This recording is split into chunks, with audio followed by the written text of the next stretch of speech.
Hi comic book fans, and welcome to another suddenlycomics.com video.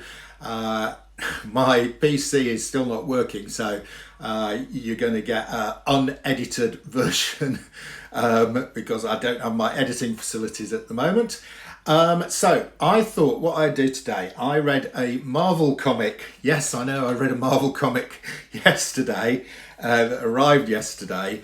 And I didn't pick any Marvel comics in my comics of 2021, but I think Marvel have started 2022 very strongly, and I'm quite excited. So I got my copy. This is the Peach Momoko variant cover to a comic called Timeless. I think it's a one-shot, and it's a great read. Congratulations to the writer of this, who I can find out who wrote it. Hang on a minute. Jed MacKay, because he's done a terrific job. Now, this one-off is about Kang the Conqueror, and he grabs a historian who's writing a history of supervillains.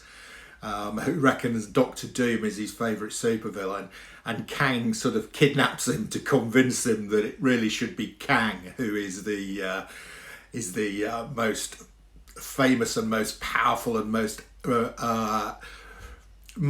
renowned supervillain. And Kang takes him round with him on his travels to various different places. It is really good. It's a super introduction to Kang for those who are not familiar with him, which is most people, because Kang is clearly going to play a fairly significant part in the MCU in the next couple of years. So if you want to know a bit more about Kang, I recommend Timeless #1 as a great introduction to Kang. It's well written, the artwork's really good. Just opening up a random page here. Really nice artwork, really fun, well-written story, and it begins and it ends in one comic. You don't have to collect 47 comics across 15 different titles.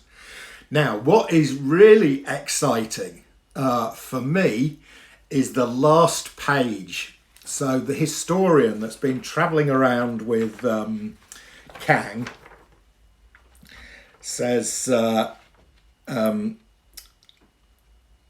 had the Conqueror and I become friends, I will never know. These 7 days have been the most harrowing of my life. I saw the Conqueror dispense any number of deaths, and worse, I killed a man. But what stays with me the most are the visions of the powerful futures we saw on Oracle's base.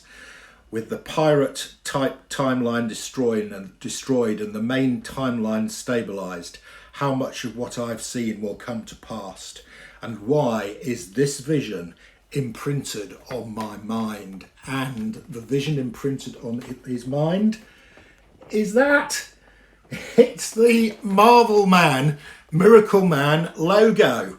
So this, I suspect, means we are going to get Miracleman. I suspect it will be Miracleman we get in the Marvel comics this year. So if we do, Marvel are going to get me back as a regular reader. Now, I thought what I would do is share with you.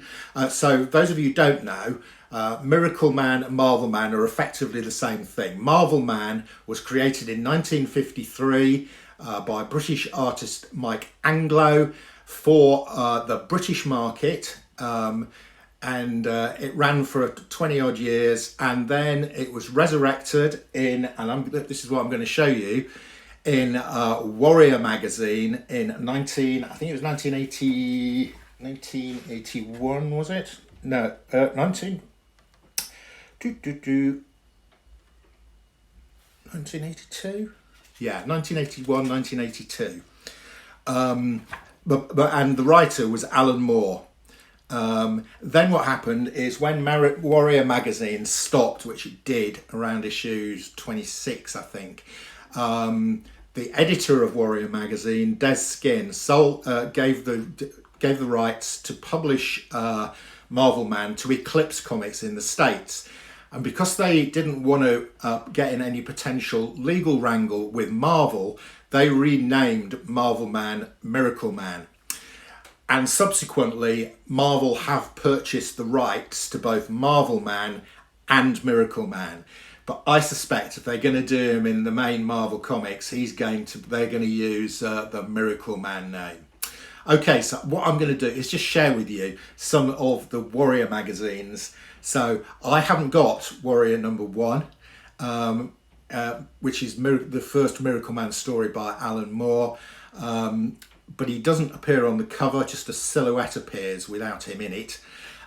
So his first cover appearance of Marvelman is here in Warrior number 2. Okay, and the word he uses to transform himself into the character is called Mike Moran, and he uses the word Kimota, which is atomic backwards, to transform himself into Miracleman.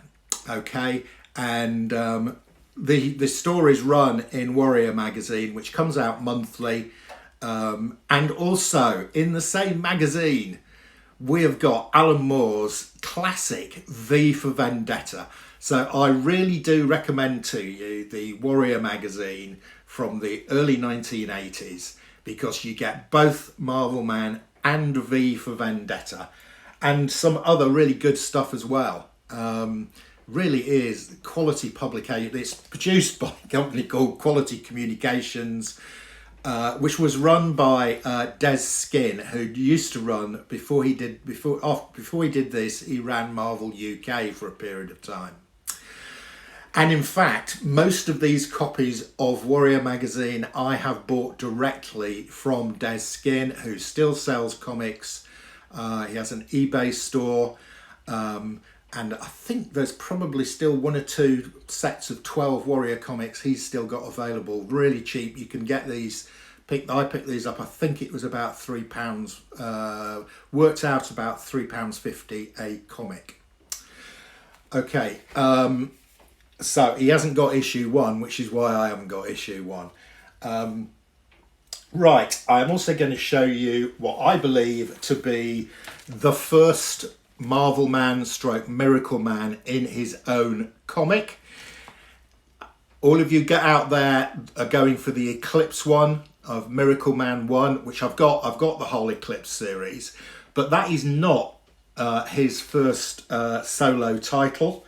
It is here in a special. I bought this separately because Des Skin didn't have any of these left, and this is in fantastic condition.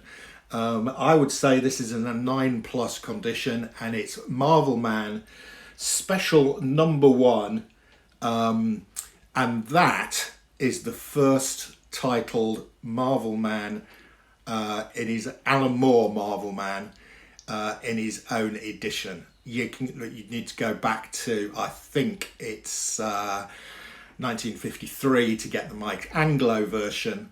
But this is the first Alan Moore version here in this special. Right, just share with you some of the other Warrior magazines. This is Warrior number 3, a really nice cover. And you can see we've got Marvelman in here as well. Number 4, which is called a Summer Special. And we've got Marvelman on the cover with a number of other heroes. This character here is called Big Ben. Warrior magazine number 8. So I'm missing a few of these, which I will be picking up. These are in really super condition. They came from Des, who was the publisher, so I suspect they've just been sitting in Des's warehouse somewhere for a long time. That is issue number 9, issue number 10, and all of these got really nice back covers. So the back cover is sort of like a Virgin version of the front, which has got the trade press. And okay, this next one is one of my favourite covers of all time. I already have this. I now have 4 copies of this because I could. Des was selling them for £3.90 or something. So I've got 4 copies of this because I think it is a hugely undervalued comic.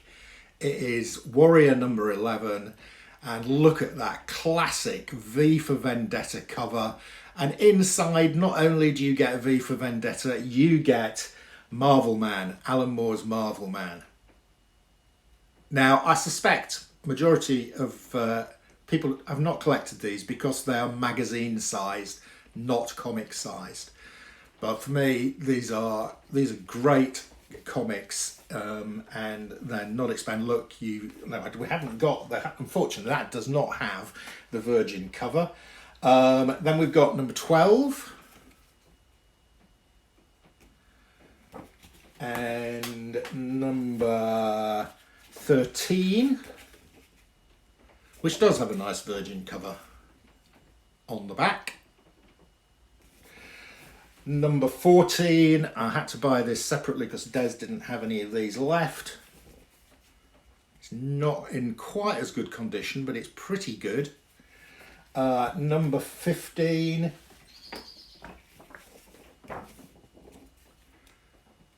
and again with a nice, I think that character's called Axel Press Button.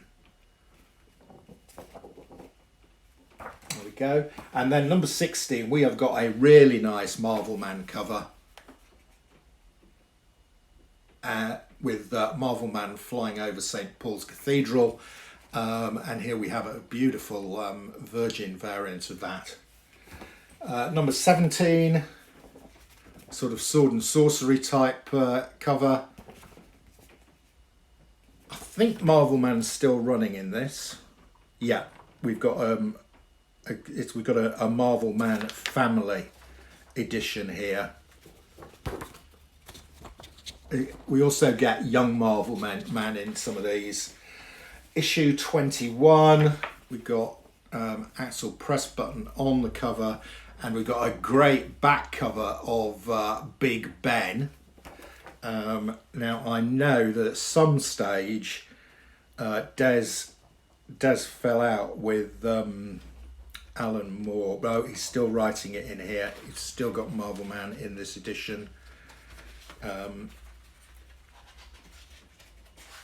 Yeah.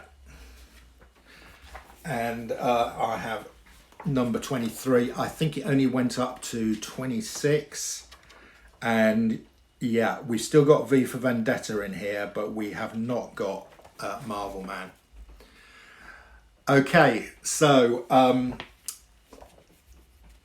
don't let anybody tell you that the first Miracleman was Eclipse number 1. That was not the first.